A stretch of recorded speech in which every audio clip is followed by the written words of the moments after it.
This is the house.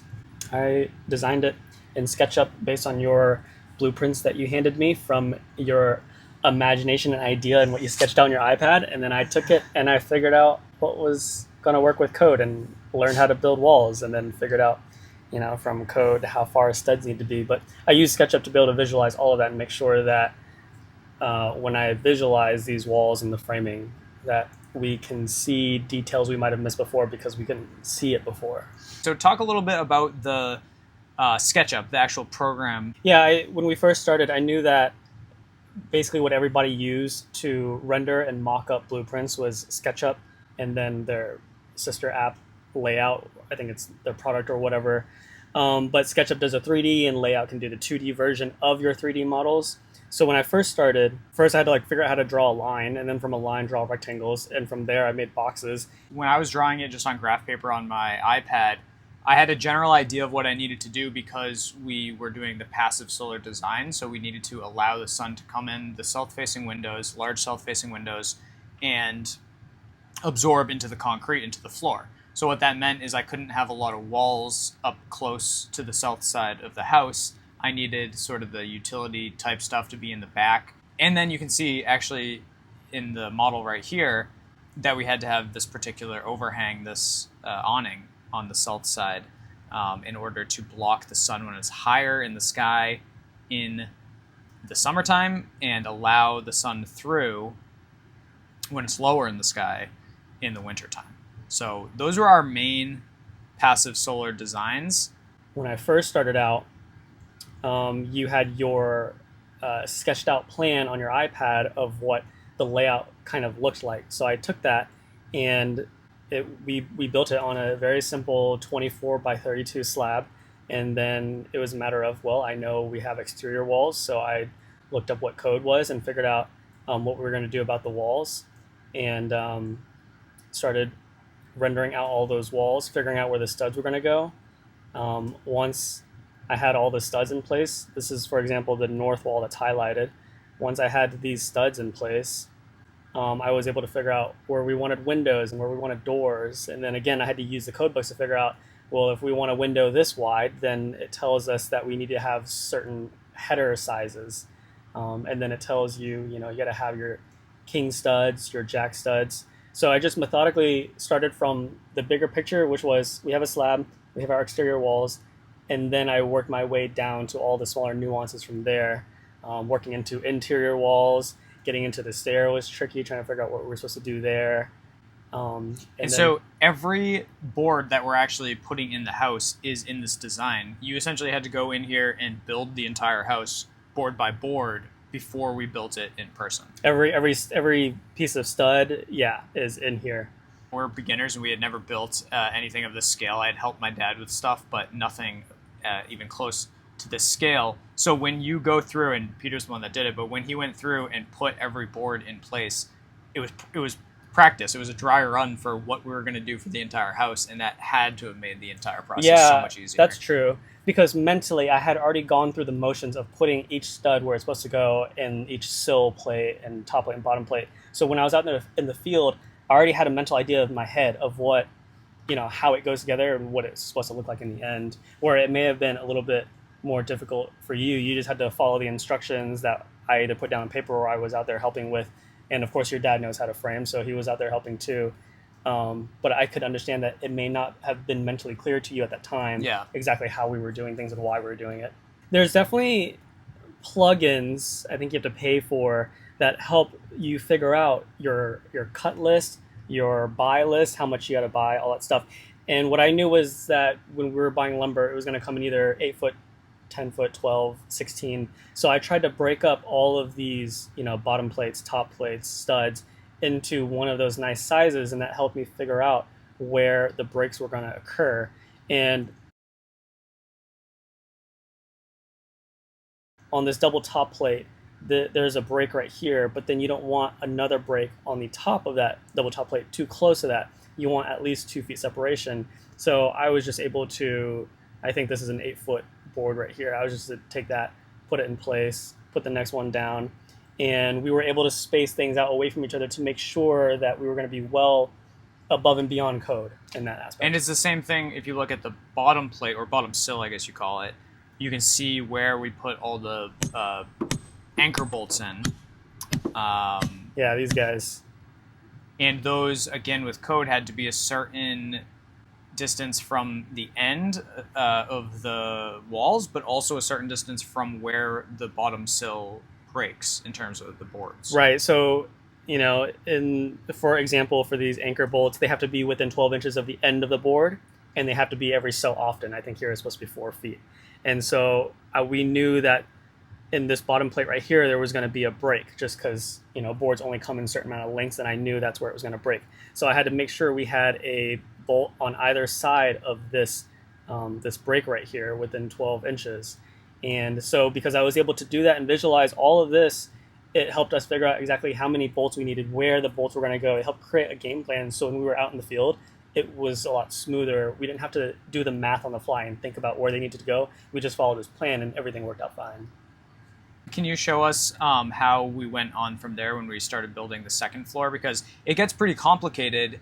Yeah, I had to really break it up into sections that code had broken it up in. So, code talks about wall framing, and so I designed that. Then it talks about floor framing, and so that's when I did the, it's the ceiling of the first floor, it's the floor of the second floor. So SketchUp is pretty cool because it allows me to save these views, which we can use, of course, for the videos.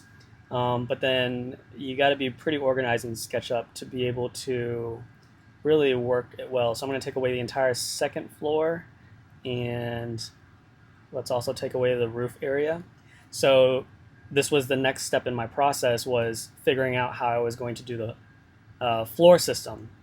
And one more thing I want to take away, there is ceiling drywall on the first floor. So then this is the floor system. This was a tricky point over here because in our original design, we didn't know what was going to be allowed, and we thought we were going to have to put a post right here in the middle of the kitchen living room area to support all of these joists. But then turns out you dig into the code and you spend, I don't know, all of eternity trying to interpret code. And then we figured out if we use number 1 grade lumber, that was the spans of the 19 feet here or whatever this is, then that would have been fine. We didn't need an extra beam and a post that goes in the middle of our floor. And so they grade the lumber based on how many knots it is, because that will reduce the strength of it, and probably some other factors as well, maybe which part of the tree it comes from, I'm not sure. But the bottom line is that number 1 is going to be stronger, so you don't, so you can get a larger span out of that number 1 wood, but you'll also remember that we had to space these 12 inches on center, as opposed to a lot of people will space their floor 16. So I went through and, of course, worked my way from the biggest pieces of this all the way to the minute, is that the right word? Pieces of this, the smaller pieces, the smaller details. So the bigger picture was I had to have the rim joists all the way around the outside. That's highlighted there. And then the big thing I wanted to work on was figuring out all of these, and that was figuring out that they were number 1 wood and they had to be 12 inches on center, stuff like that. And then there's certain spots where, this is, let me angle this. These three joists right here, they support the load of all of these longer guys coming in. And this is not sitting directly over a wall on the first floor. Whereas just to the right, where we are going to have the pantry, those ones are sitting on top of the first floor wall. Yeah, I have that wall highlighted right now. So because those longer joists end over that wall, that's okay. I don't need anything beefy there. But here, I had to, figure out from code what they wanted, and basically it came out to be I need 3 pieces of wood all put together to be that beam, per se. Because there's a certain amount of weight that's now being transferred onto that beam, whereas the weight from the other ones that are on top of the wall are just supporting that span. Right. These longer guys go directly on top of, they transfer the weight directly onto the wall. These longer guys, they have to transfer the weight from all of these joists to this beam. The beam has to go out to the sides to go out to that exterior wall out there and to the pantry wall, like you said. Back to what you were saying, what was my process? Well, that's the first floor, and then that's the floor for the second floor, and then I just worked my way up methodically up into the second floor. Second floor was a little bit more complicated because there was a lot of interior walls that we had to do, a lot of windows, a lot of doorways. But it's just a matter of thinking about how all of the weight transfers down to each stud all the way to the ground and making sure that there's a good load path. We put down a whole bunch of furniture and some kitchen cabinetry and stuff on the first floor, and it was really to get a feel of, is this the right spacing, is this, is this big enough for the living room, are we going to feel too cramped going around the couch, is there enough room for a dining table where we actually wanted to put it, does the sushi look good on the table, does the tea sets look nice. I thought that was pretty funny. I think when I pulled in, like you're saying, SketchUp allows you to go into their 3D warehouse thing and you can pull 3D models out and plug it into your thing. I think that table came with the sushi, and I was like, wow, that's perfect. You loaded this into your VR headset, and we actually were walking around with the VR headsets on inside the building. Yeah, I mean, that was totally provided to us by SketchUp. They just had it to where I can just connect my account and load up my rendering, and it just did all of that for me. By the way, we paid for this ourselves, and this isn't like sponsored by SketchUp or anything. It's a good program, so if they do ever want to sponsor a video, I'd be perfectly happy to accept that.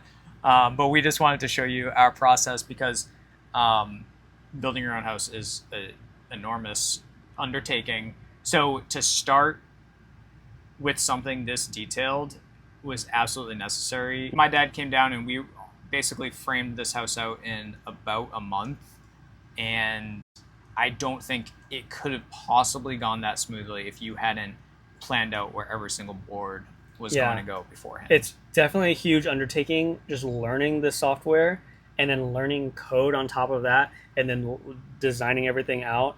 But yeah, being able to figure this part out was crucial, I think.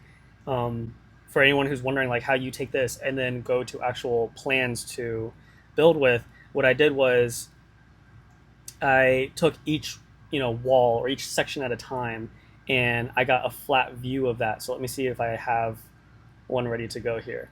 So for example, this is the first floor exterior wall. Nice easy one. On the west side. Yeah, super easy one. So from here I was able to take this and load this up into another one of SketchUp's apps. It's Layout, and that helps you do the 2D flat view of things. And in that one, in this and in that one, you can get your measurements, mark your measurements on there. So for example, let's say here's dimensions, right? I can get the dimension of what the space is from here to here, and boom. So now I have that's 1 foot 4 inches and a quarter.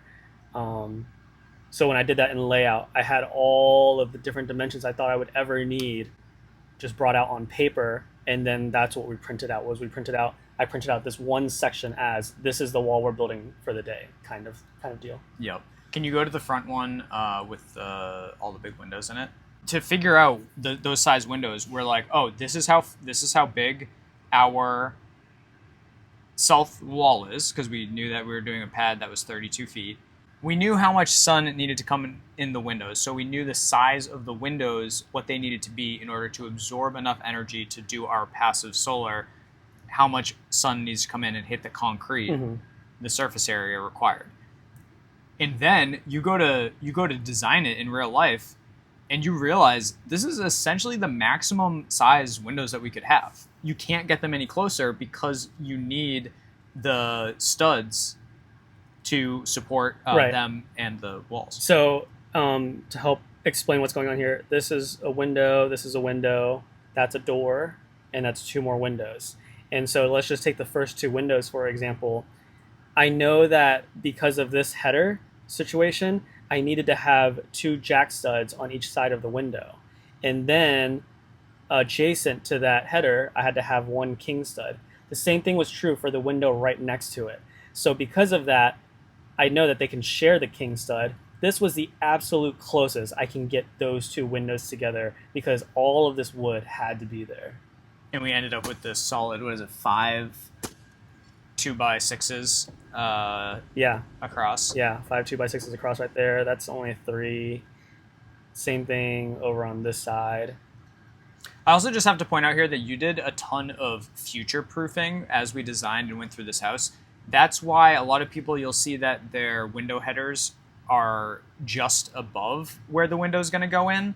What did you do instead? So yeah, there's two different ways that I see a lot of people doing headers, and right, a lot of people put the header right at the top of where the window would have gone, and then they would have added these crippling blocks to reach the double top plate above it.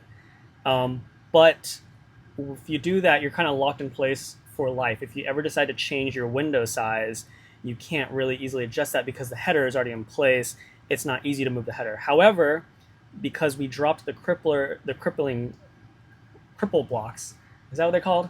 And this sill to right above the top of the window, if we wanted to make the window smaller, we could just take out the window, adjust this where this goes, and the header, which is the most important piece of the window, stays intact and exactly where it is and will always transfer the load out to the sides. And that's important for us, especially because as much as obviously you can see Peter, but we plan pretty well and we think of a lot of contingencies and what could happen, but we haven't purchased the windows yet and we can't do everything at once. It's a massive project again. So we have to do the framing and then I can focus on finding the windows. So what if I come to find out that, I can't get those exact windows, or it's just going to be prohibitively expensive or something? Now we can make small adjustments without tearing out the entire header.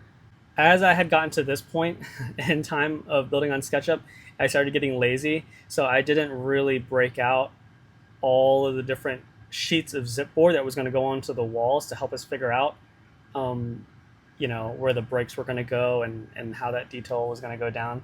So I just made one whole wall and then just applied the zipboard pattern onto that wall.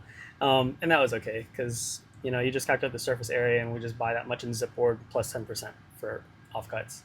You can definitely do way more than even what we're showing here. This literally just took care of the framing, the sheathing, and a little bit of roof details to kind of give us an idea of the overall shape of the house and its look, but I didn't stick on what we're going to do for siding, and the deck I don't think is finalized yet. We're not really sure exactly, the exact width and depth of the deck, stuff like that, but it was just enough to get us an idea of how it was going to look like.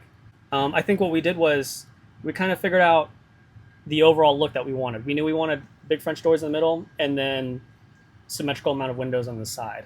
So then we knew the house on this side of the wall was about 32 feet long. So we were like, okay, if we divide that into 5, that gave us a rough number of how wide these windows were going to go. So then I think you went online and you picked out some windows and doors and got the rough sizes for us. And we used that information on passive solar websites. There's free passive solar websites where you can go calculate based on your window size, your overhang, where the window sits on the wall, if that was going to let in enough sunlight in the winter and block out all the sunlight in the summer. So once we got measurements that we like and ran the calculations and got the numbers we like, then I took the effort to actually sticking that on the walls at the heights that the calculator told me I should be putting these things at. The calculator told me how far out this awning needs to go and stuff like that. And so that really drove a lot of the design on the front of the house. Having the passive solar goal was actually good to dictate a lot of these things. It would have been nice to have a big western window with a view towards that side of the property, but it just doesn't work for the design and it doesn't work for the energy efficiency that we're trying to go for. We just came from a apartment in Puerto Rico with these giant western facing windows, and it was always too hot no matter how much we ran the AC because the sun was just shining in the afternoon. So we're trying to be smart long term with this, and we'll just have to go out on the deck for that western view. Yeah. Oh yeah, that's the other thing. You can split it in half and look at a bunch of different views. Right. Yeah.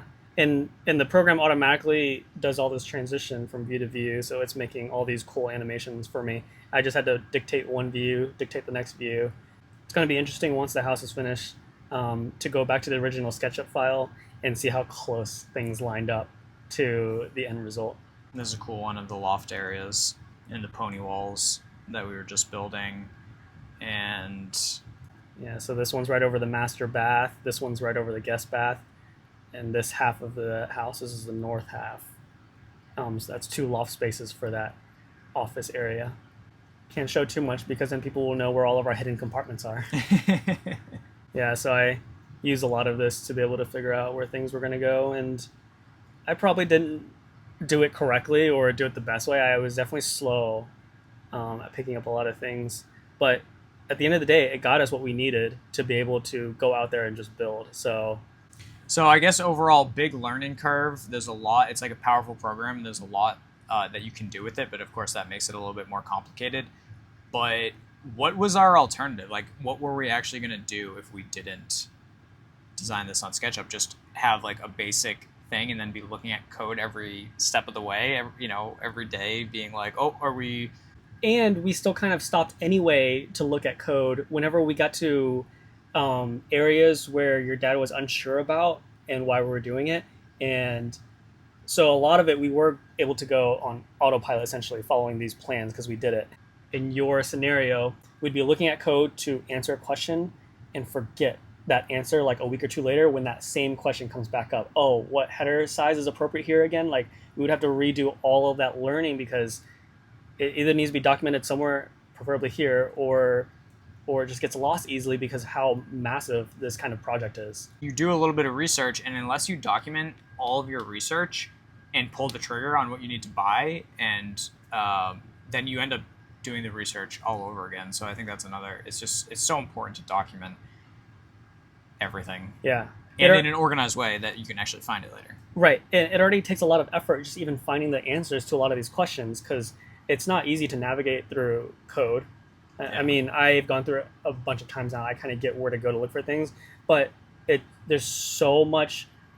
It's almost legal terminology, basically. Yeah. Like the way it's worded and structured. It's so in depth that if you're not used to looking at that, it takes you forever just like navigate to even the right section to begin to understand if am I in the right place or not to answer my question. AI definitely helps. I think using ChatGPT to find certain sections of the code, but you can't just ask it a question and then go with that as the answer. You have to ask it a question about code, specifying that we're talking about 2018 international building codes, and then tell it to give you the exact section. Then you go to that section and confirm it, and you can then copy and paste the terminology into ChatGPT or whatever other AI and say, what does this mean? And then you're going to get a pretty accurate result, and you don't have to be a lawyer. Yeah, you definitely have to have enough common sense with AI to be able to question what it's telling you and double check that and verify. Like, there's a trust verify relationship you have to have with AI. You can't just trust and then don't do any verification. But at the end of the day, I think there was only like a few examples where we did the whole trust verification process and we still weren't sure what it was trying to tell us. You just have to contact your local codes people and they'll tell you. And I think there was a few times where we had to do that and the codes guys told us, yes, you have to do this. No, you don't have to do this. Yes, that'll work, blah, blah, blah. Yeah. The other thing is that in Tennessee, you can actually, there's still counties that, and I'm sure plenty of other states, that you don't have to get inspections. Now, you're always still supposed to build to code. Originally, we were looking only in counties that had no inspections required for building. You still need some sort of standard to build to. You don't want to build a house that's not strong enough, or even if it doesn't come crashing down on you, the floor starts sagging or it's too bouncy. Or we look at other houses in this area and we can see like the ridge of that house is like slowly sinking in, and you know their carport is like sideways, and it's just because they didn't build up to the right standard. But I would argue that it wasn't important that we were looking for counties that didn't have inspections. It was more important that they didn't have permits. That was a huge issue because I think we were always going to build with code and we always wanted someone to like kind of double check our work to make sure this was safe. But having to go get permits and paying for that permits, like that's not cheap when you're building a house. It's extra added cost. Oh, and here's also a good point about code. Code is the absolute minimum you're supposed to be building to. They go to minimum standards. You should really exceed code because there are some places where I saw the code standards and I was like, is that really enough? If you can't even build to code, you know, do you even care about your house? Like, do you care about like how long it's going to last, or is it going to be safe for you to live in, you know, after 20 years? Just stuff like that. Right. So, and when you buy a piece of property and build a house that the plan is to never sell and pass down to the next generation, I think you care probably a lot more about Right. longevity and how long that lasts. Right. And These like builders in the cities where they just pop up whole neighborhoods, like they just need it to last, I don't know, 20, 30 years, and like who cares if it doesn't last past that? Like, are we done with the SketchUp after the framing? um, as far as the original plans, yeah, because we don't really need to reference any of these things anymore. But I am going back into SketchUp to do very specific details because we are doing our own cabinets, and I kind of need to figure out a lot of those dimensions, and that works in a 3D space. So SketchUp works really well for figuring out the cabinets. And there's a 3D model warehouse, so I can pull in the fridge that we're gonna get, and the stove, and the microwave, and fit all of that into this modeling to make sure things line up and fit correctly. So I'm personally not done with SketchUp, but as far as this original blueprint plan is, yeah, I think we're done with the original blueprints. There's some way where I can import all of the electrical penetrations and water lines and where exactly things go in through the walls, and it would be really cool to have that in SketchUp to always be able to reference. But it's a lot of work, and I don't know that there's a way to automate that part. Yeah, it's just how much work you want to do. There is a balance. You gotta doing more work up front makes the work not as hard later on, and it prevents mistakes. But you just can't do everything, so you do have to decide. It's not where to cut corners, but when to stop the analysis paralysis and just start building. Yeah. And I think this is a big project. It's a normal size house. It's small. It's like 1,500 square feet, but it's still a full house. If you're doing a tiny home or something or a cabin, I think you can get away with less intensive planning. I think it's way more doable though in SketchUp with smaller homes like that. To do the planning in the first place. Yeah. I mean, you're right. You could get away with like a whole bunch of napkin math and just working based off of that. But if you've never built a home before, this is a good way to go through all these checklists of what do I need to have, and is it going to be enough?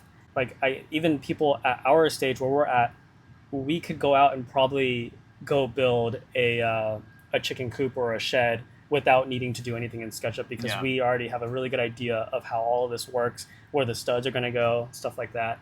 SketchUp will help with big projects as far as getting, a massive $20,000 lumber package down. Like it'll definitely help with that. But building smaller sheds, I don't know, if you already have build experience, you might not need to use SketchUp to do it. Obviously, we couldn't have covered everything here, so if you have any questions, throw them in the comments, and I respond to every comment, so let me know what your questions are. This won't be our last SketchUp video, because we're just not even close to finished with the house, so we'll come back at various stages, and it'll be kind of fun to compare the house to what we originally had in SketchUp. If you found this at all useful, definitely hit that like button, subscribe to the channel to see the progress as we move on and continue the phase. Next big phase is the roof. So that's a big one that we want to get done before winter. Thanks for watching. Bye.